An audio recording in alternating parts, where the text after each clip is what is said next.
আসসালামু আলাইকুম। আজ আমার বেসিকলি টিউটোরিয়ালটা হলো এক্সেলের হোম মেনুর অ্যালাইনমেন্টের অপশনটা নিয়ে। এই টোটাল অ্যালাইনমেন্টটা আজ আমার টিউটোরিয়াল। এখানে আমরা একটি লেখাকে কীভাবে ডানে বামে উপরে নিচে এবং বিভিন্নভাবে আমরা মার্জিন করে মার্জিন ছাড়া সবগুলো কিভাবে অ্যাঙ্গেল করতে পারি সব টিউটোরিয়ালগুলো এখানে আছে। তো আমরা যদি এই অ্যালাইনমেন্টের কাজগুলো জানি আমাদের এক্সেলে কাজ করা অনেকটাই সুবিধা হয়ে যাবে। তো কিভাবে অ্যালাইনমেন্টে কাজ করতে হয় সেটাই আমার বেসিকলি আজ আমার টিউটোরিয়াল। তো এখানে অ্যালাইনমেন্টে সর্বপ্রথম আমরা দেখতে পারতেছি আমাদের সর্ব উপরে একটি টপ অ্যালাইন চলে আসছে। এই টপ অ্যালাইনটা কি? ফর এক্সাম্পল এটাকে আমি যদি মিডলে করে দেই, দেখেন আমার এই লেখাটা একদম আমার সেলের মিডলে চলে আসলো। এখন এটাকে যদি আমি উপরে চাই তাহলে এটাকে ক্লিক করে ব্লক করব। ব্লক করার পর আমার সর্বপ্রথম অপশনটা হলো টপ। এই টপ অ্যালাইন ক্লিক করলে আমার এটা টপে চলে আসবে। আমি যদি তার পাশেরটা ক্লিক করি, এটা হলো মিডল অ্যালাইন, আমার লেখাটা মিডলে আসবে। আমি যদি এটাকে আরও নিচে আনতে চাই তাহলে আমরা এই বটম অ্যালাইনে ক্লিক করব, তাহলে এটা আমরা বটমে চলে আসলো। তো এইভাবে আমরা আমাদের লেখাটাকে মিডলে, টপে, বটমে স্থানান্তর করার জন্য উপরে এই তিনটে অপশন ইউজ করতে পারি। এখন এর নিচের তিনটে অপশন হলো, এই লেখাটা আমার মিডলে আছে, আমি যদি চাচ্ছি এটাকে আমি বামে অথবা ডানে অথবা আমি সেন্টারে নেব, তাহলে এটা আমি সর্বপ্রথমে ক্লিক করব। এটা হলো লেফট অ্যালাইন। এই লেফট অ্যালাইন ক্লিক আমার লেখাটা বাম দিকে যাবে। আমি যদি চাই এটা আমার সেন্টারে আসুক, তাহলে এই সেন্টারে ক্লিক করব, সেন্টারে চলে আসবো। আর এটা যদি আমি চাই ডান দিকে আসবে, তাহলে আমি রাইট অ্যালাইন ক্লিক করব। তাহলে কি হলো, আমরা ডানেও নিতে পারতেছি, বামেও নিতে পারতেছি এবং মিডলেও নিতে পারতেছি। এবং এই লেখাটা যদি আমি একদম মিডলের বামে চাই তাহলে ওই উপরে সেন্টারে ক্লিক করব এবং এই নিচে লেফটে ক্লিক করব, তাহলে আমার মিডলের বামে চলে আসবে। এবং যদি সর্ব মিডলে চাই তাহলে আমি সেন্টারে ক্লিক করব এবং সব দিক থেকে আমার এটা মিডল থাকবে। তো এইভাবেই আমরা একটি লেখাকে স্থানান্তর করতে পারি ডানে বামে উপরে নিচে এই অ্যালাইনের মাধ্যমে। এরপরে আমাদের যে অপশনটা আসতেছে এটা হলো আমরা এই লেখাটাকে কিভাবে অ্যাঙ্গেল করতে পারি। এখানে অ্যাঙ্গেল আছে, কোন ডিগ্রি অ্যাঙ্গেলে আমরা এই উপস্থাপন করব সেই অ্যাঙ্গেলটা এখানে আছে। আমরা ক্লিক করলাম, দেখেন যেটা আমি ব্লক করছি লেখাটা অত দূর অ্যাঙ্গেলে চলে আসছে। তো এইভাবে আমরা এটাকে অ্যাঙ্গেল করতে পারি। তো এখানে আরেকগুলো অপশন আছে, আমরা যদি নিচেটা ক্লিক করি তাহলে আমাদের অ্যাঙ্গেলটা এভাবে স্থানান্তর হবে। আমরা যদি এখানে গিয়ে আমরা ভার্টিক্যাল টেক্সট দেই, এটা ভার্টিক্যাল আসবে। আমরা যদি এখান থেকে রোটেট দেই তাহলে রোটেট অর্থাৎ লেখাটা ঘুরে যাবে। এখানে আমরা যদি রোটেট টেক্সট ডাউনে দেই তাহলে ডাউনের দিকে রোটেট হবে। তো এইভাবেই আমরা এই লেখাগুলোকে অ্যাঙ্গেল করতে হবে। আর ফরম্যাট সেল অ্যালাইনমেন্টে দিলে আমাদের সামনে পুরো টেক্সটের আমরা ডায়ালগ বক্সটা চলে আসবে। এখানে একটি ঘড়ির মতো দেখাচ্ছে। তো এখানে আমি যেদিকে অ্যাঙ্গেল করে ওকে দিব অথবা এখানে ডিগ্রি লিখে দেব, জাস্ট ওকে দিলেই আমাদের লেখাটা ওইভাবেই অ্যাঙ্গেল হবে। তো এইভাবে আমরা অ্যাঙ্গেল করতে পারি এই অপশনটার মাধ্যমে।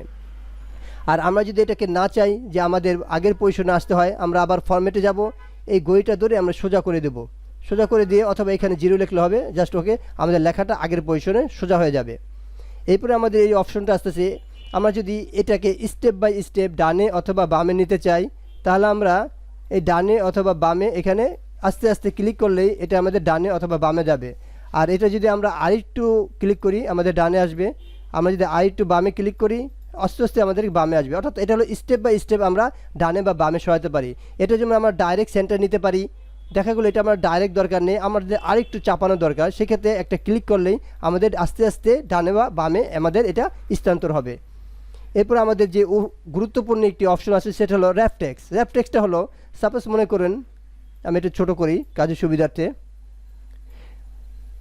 এটা আমি একটু বড় করি। সাপোজ মনে করেন এই লেখাটা আমার একটা সেলে আনা প্রয়োজন, অথবা এই লেখাটা আমি একটু ছোটো করে দিলাম, এটাও আমি ছোটো করে দিই, যে এই লেখাটা আমাদের একটা সেলে আনা দরকার। তো একটা সেলে আমরা কীভাবে আনবো, আমরা একটু বড় করি, যে এটা আমাদের একটা সেলে আনবো, আমাদের দুটা সেলে চলে আসলো। জাস্ট এটা আমরা ক্লিক করব, ক্লিক করার পর র্যাপ টেক্সট ক্লিক করবো। র্যাপ টেক্সটে ক্লিক করলে আমাদের সাথে সাথে দুই সেলে লেখাগুলো এক সেলে চলে আসবে। দেখেন এটা আমার এক সেলে আছে। এখন এই লেখাটা আমার এখন বোঝা যাচ্ছে না। এখন এটা যদি আমি বুঝতে চাই তাহলে এটাকে ব্লক করব, ব্লক করার পর র্যাপ টেক্সট ক্লিক করব। তো দুইটা যত বড় লেখাই থাক আমার একটা সেলে চলে আসবে। তো এইভাবেই আমি এটাকে একটু ছোটো করি, এখন আরও ছোটো করি, এখন কিন্তু এটা আমার বোঝা যাচ্ছে না। তো আমি কি করব, এটাকে ব্লক করব, ব্লক করার পর র্যাপ টেক্সট ক্লিক করব। তো সাথে সাথে আমার দুই সেলে লেখাগুলো এক সেলে চলে আসবে। আমি আরও আপনাকে ডিটেলস বলাই, এখানে আমি কিছু লিখলাম, লেখার পর এটা আমার 2টা 3টা সেলে চলে আসলো। এখন এই লেখাগুলো আমি একটা সেলে আনতে চাই, জাস্ট ক্লিক করব, ক্লিক করলে র্যাপটেক্সে ক্লিক করলে আমার এই 2 সেলে লেখাগুলো এক সেলে চলে আসবে। তো এইভাবেই আমাদের র্যাপটেক্সের মাধ্যমে একাধিক সেলে লেখাগুলো একটা সেলে নিয়ে আসতে পারি। এরপর আমাদের আরেকটি গুরুত্বপূর্ণ অপশন হলো merge and centre. Merge and সেন্টারটা হলো, এখানে অনেকগুলো অপশন আছে, 4টা অপশন। একটা হলো merge and centre, merge across, cell, merge cell এবং আনমার্জ সেল। সর্বপ্রথমটা হলো মার্জ সেন্টার, অর্থাৎ এই যে আমাদের হেডলাইনটা আছে, এই হেডলাইনটা আমি সেন্টারে আনতে চাচ্ছি। তাহলে কি করব, আমি সর্বপ্রথম এটাকে ব্লক করব। ব্লক করার পর আমি মার্জ অ্যান্ড সেন্টারের এই ডান পাশে অ্যারোতে ক্লিক করে সর্বপ্রথম মার্জ অ্যান্ড সেন্টারে ক্লিক করলে সাথে সাথে আমার এই হেডলাইনটা মার্জ অ্যান্ড সেন্টারে চলে আসবে। আর এটা যদি এরপরে যে অপশনটা আমরা মার্জ অ্যাক্রস, মার্জ অ্যাক্রসটা হলো, এখানে অনেকগুলো সেল আছে, এই সেলগুলো আমি চাচ্ছি না। আমি চাচ্ছি যে আমার এই লেখাটা, অর্থাৎ এই কলামের লেখাটা কেটে রো ভিত্তিক লেখাটা থাক। তাহলে কি করব, ব্লক করব। আমি যতটুকু ব্লক করব ততটুকু হবে। ফর এক্সাম্পল, উদাহরণ হিসাবে আমি এতটুকু ব্লক করলাম। ব্লক করার পর মার্জ অ্যান্ড সেন্টারে ক্লিক করে আমি মার্জ অ্যাক্রসে ক্লিক করলাম। তাহলে কি হলো, এই আমার লেখাটা কেটে একটা সেলে পরিণত হয়ে গেল, অর্থাৎ আমার এই কলামের লেখাটা কেটে রো সম্পূর্ণ লেখাটা চলে আসলো। তো এইভাবেই মার্জ অ্যাক্রসে ক্লিক করলে আমাদের কলামের লেখাটা কেটে একটা রোয়ে চলে আসলো, অর্থাৎ মার্জ হয়ে গেল। আর এরপরে আমাদের যেটা আসতেছে মার্জ সেল। মার্জ সেল হলো, আমি এই রিপোর্টটা দেখা গেলে এই রিপোর্টটা আমি একটা সেলের মধ্যে রাখবো। পুরোটা আমি ব্লক করলাম।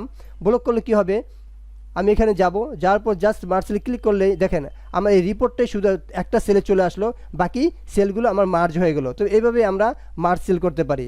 এবং সর্বশেষ যে অপশন আছে আনমার্জ সেল। আনমার্জ হলো, এটা আমি মার্জ করব না, ব্লক করলাম। ব্লক করে আমরা জাস্ট এই আনমার্জ সেলে ক্লিক করলে আমাদের এই আগের পজিশন চলে আসবে। অথবা দেখা গেলো এটাও আমি মার্জ করব না, এখানে ক্লিক করলাম, দেন মার্জ অ্যান্ড সেন্টারে ক্লিক করে আমরা আনমার্জে ক্লিক করলে এটা আমাদের আনমার্জ হয়ে যাবে। তো এইভাবে আমরা মার্জ করতে পারি এবং আনমার্জ করতে পারি। তো ভিউয়ার্স, এটাই ছিল আমার অ্যালাইনমেন্ট নিয়ে আজ টিউটোরিয়াল। অবশ্যই যদি আপনাদের টিউটোরিয়ালটা সামান্য পরিমাণে উপকারে এসে থাকে, অবশ্যই চ্যানেলটাকে সাবস্ক্রাইব করে রাখবেন। আর যারা অলরেডি সাবস্ক্রাইব করেছেন তাদের প্রত্যেককেই আমার অন্তরস্থল থেকে শুভেচ্ছা, স্বাগতম। আর এই সম্বন্ধে যদি আপনাদের কোনো কিছু জানার প্রয়োজন হয় অবশ্যই কমেন্ট বক্সে লিখবেন। আর ভিডিওটা কেমন হলো অবশ্যই লাইক করে জানাবেন। আজ এই পর্যন্তই, সবাই ভালো থাকবেন, সুস্থ থাকবেন। আল্লাহ হাফেজ।